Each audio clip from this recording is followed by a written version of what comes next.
Bismillahirrahmanirrahim. Assalamualaikum warahmatullahi wabarakatuh. Perkenalkan, nama saya Eni Nur Aini dari kelas A5 dengan NPM 101207444 dari STIE STIMB Bandung. Di sini saya akan mempresentasikan atau menjelaskan tentang materi komunikasi bisnis.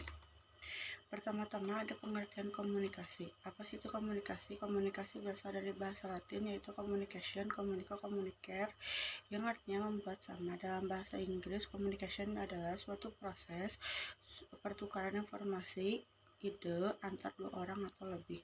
Komunikasi secara umum adalah proses saling menukar informasi antara individu atau kelompok. Unsur komunikasi yaitu ada komunikator, pesan, saluran atau media, komunikan, dan umpan balik.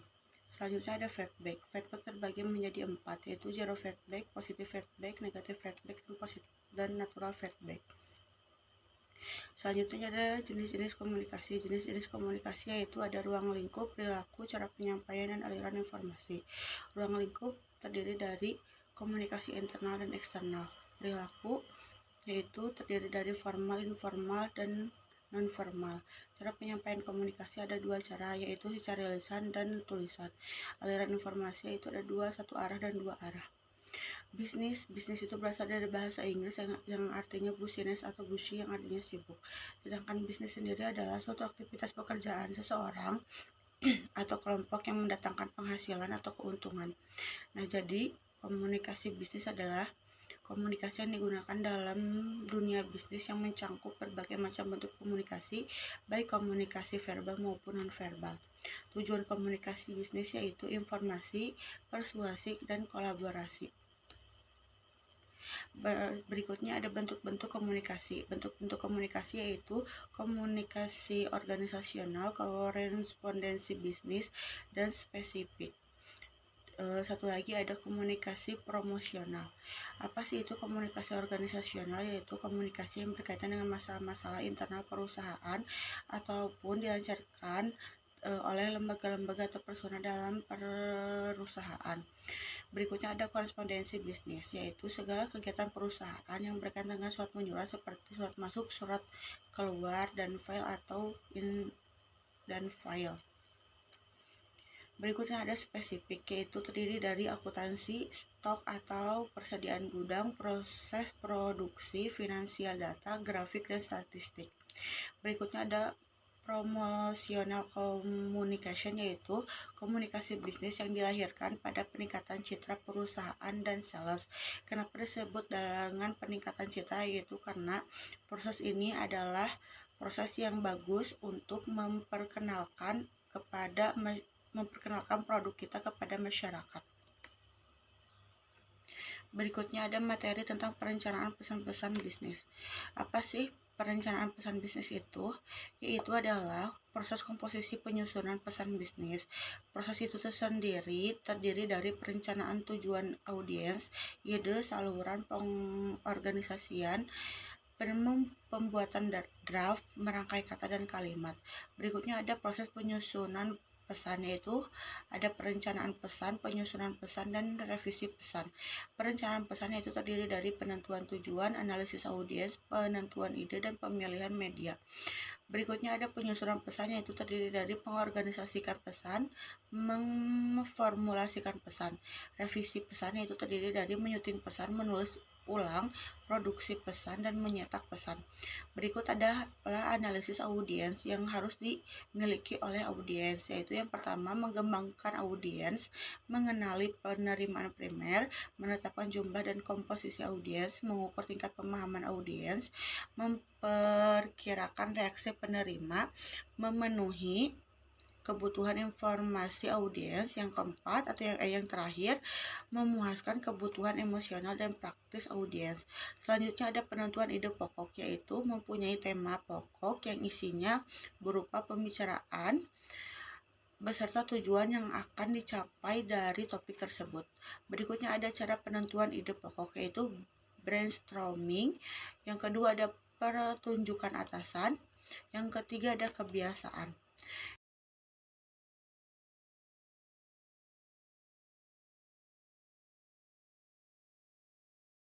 Materi selanjutnya ada revisi pesan. Apa sih revisi pesan itu? Revisi pesan itu adalah perbaikan pesan bisnis agar pesan bisnis yang telah direncanakan dan dibuat dapat ditinjau ulang untuk menghindari kesalahan. Berikut ada revisi pesan bisnis. Revisi pesan bisnis yaitu ada dua cara, yaitu secara tertulis dan lisan. Tertulis yaitu yang pertama ada substansi pesan, mengedit isi, mengorganisasian dan penulisan. Yang ketiga ada mengedit mekanika atau teknik penulisan. Yang keempat ada mengedit formal dan logout. Yang kedua ada revisi pesan bisnis lisan, yaitu ada substansi pesan, pengorganisasian pesan, dan gaya bahasa. Berikutnya ada pemilihan kata yang tepat. Pemilihan kata yang tepat adalah penggunaan kata-kata tertentu untuk mencurahkan semua ide atau pikiran ke dalam sebuah kalimat. Selanjutnya ada membuat kalimat yang efektif. Membuat kalimat yang efektif merupakan bentuk kalimat yang dengan sadar dan sangat sengaja disusun untuk mencapai daya informasi yang tepat dan baik. Selanjutnya ada jenis-jenis kalimat, yaitu yang pertama ada kalimat sederhana, yang kedua ada kalimat majemuk, yang ketiga ada kalimat kompleks. Cara mengembangkan paragraf yaitu dengan cara menggunakan pendekatan deduktif dan induktif. Yang pertama ada ilustrasi, yang kedua ada perbandingan, yang ketiga ada pembahasan sebab dan akibat, yang keempat ada klarifikasi, yang kelima ada pembahasan pemecahan masalah. Selanjutnya ada materi pengorganisasian. Pengorganisasian adalah penyusunan kata, kalimat, dan paragraf yang akan dipakai dalam pesan bisnis agar tujuan yang kita inginkan dapat tersampaikan dan diterima oleh audiens. Manfaat pengorganisasian yaitu yang pertama, membuat audiens memahami pesan yang disampaikan, yang kedua membuat audiens menerima pesan, yang ketiga menghemat waktu audiens, yang keempat mempermudah pekerjaan komunikator. Selanjutnya ada hal-hal yang menyebabkan pesan tidak terorganisasi dengan baik. Yang pertama, karena bertele-tele. Yang kedua, memasukkan bahan yang tidak relevan. Yang keempat, menyajikan ide yang tidak logis. Yang terakhir, ada informasi penting tidak tercangkup dalam pembahasan. Pesan bisnis dapat terorganisasi dengan baik yaitu jika yang pertama, subjek dan tujuan harus jelas. Yang kedua, semua informasi harus berhubungan dengan subjek dan tujuan. Yang ketiga, ada ide-ide harus dikelompokkan dan disajikan secara logis. Yang keempat, semua informasi penting harus tercangkup. Selanjutnya ada pengorganisasian pesan-pesan melalui online. Yang pertama, ada mendefinisikan dan pengelompokan ide-ide penyusunan outlet tahap 1 dan ada tahap 2. Tahap satunya yaitu melalui dengan ide pokok. Yang kedua ada nyatakan poin-poin pendukung yang penting. Yang ketiga ada ilustrasi dengan baik. Selanjutnya ada penyusunan outline tahap 2 adalah yang pertama pendekatan langsung, yang kedua pendekatan tidak langsung. Berikutnya ada pemilihan rencana organisasional adalah yang pertama direct request, yang kedua pesan-pesan rutin, yang ketiga pesan-pesan bad news, yang keempat pesan-pesan persuasif. Selanjutnya ada penulisan pesan positif. Strategi penulisan ada pesan rutin dan ada pesan good news atau berita atau kabar baik. Yang pertama ada pesan rutin, yaitu berisi pembukaan. Pembukaannya itu menyatakan ide pokok.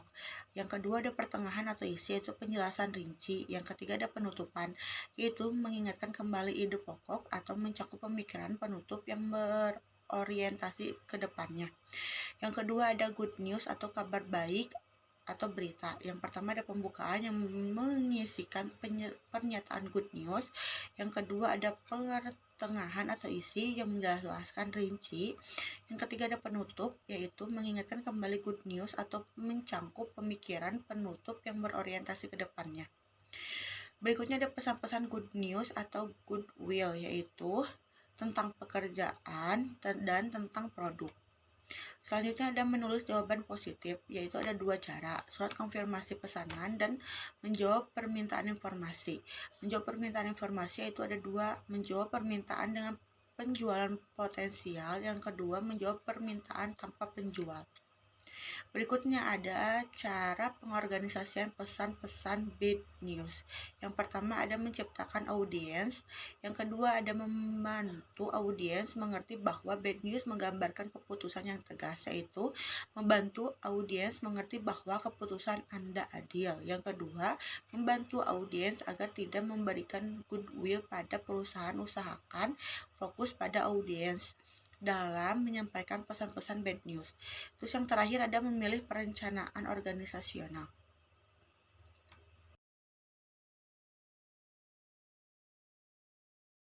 Selanjutnya ada penyampaian bad news ke pelanggan.